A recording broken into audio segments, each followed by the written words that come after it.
Now, when I was about 8 years old, we had a garden boy called Kojo. Now, Kojo claimed he was 18 years old, but and granted, I was a tall kid. He wasn't much taller than me, though, even though I was about 8 years old. He had the darkest skin and the largest belly button I had ever seen in my life. Now, the guy was always smiling. It didn't matter how hot the sun was or how hard the soil was.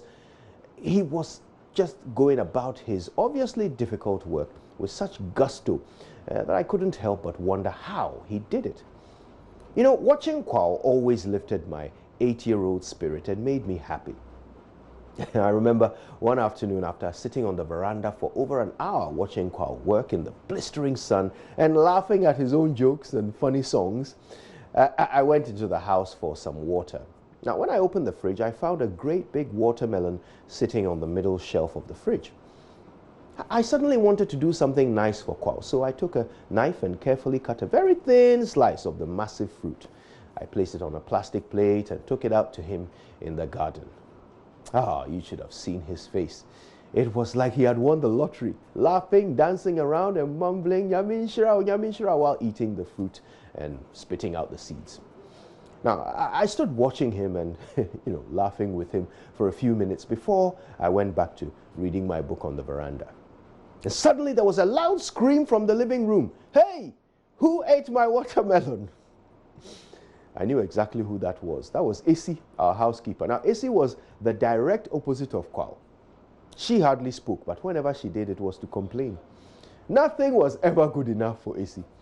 One of her jobs was to clean the living room, and she would never stop complaining while she worked, insulting everyone under her breath for leaving things in the wrong place, which always made me wonder what job she thought she would have if, we all tidied up ourselves.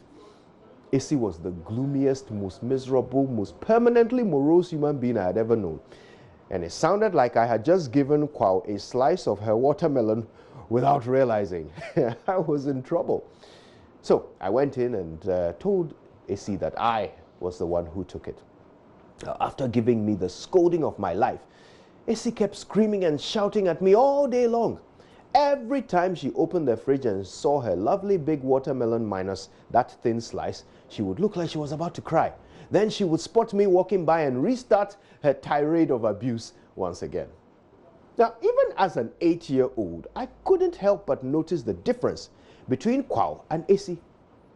As I saw Esi rant and rave about her mutilated melon, I remembered how pleased Kojo had been to receive that thin slice of fruit after working so hard in the hot sun all day, digging holes in the hard earth with his soso.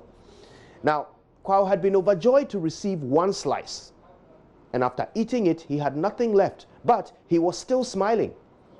Esi had only lost a small slice from her massive melon, yet she was sad. She was upset, depressed, and glum for the rest of the day, even though she had a huge fruit left. At that point, a profound thought became very obvious to me.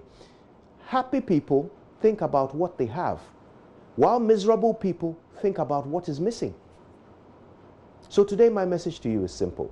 Have you been praying for a son or a promotion or a cure to some ailment? Or have you been thanking God for your daughters, for your job, for your treatment? Are we measuring the value of our lives by what we have or by what we want? Joyce Meyer said, "As the mind thinks, the man follows." So whatever you fill your mind with, that is what your spirit attracts. So if you are obsessed with the things you don't have, you will end up having nothing. Of course, if we're thankful for whatever we have, then God will have more reason to add on even more blessings to your grateful heart. And in the end, true wealth is not measured by how much you have, but by how little you need. So we all must choose to either focus on what we have or what we have lost. We need to choose carefully, though, because if we choose to be like Esi and focus on what we have lost, we will lose everything. Be like Kojo. Celebrate what God has given you and see if He doesn't shower you with even more.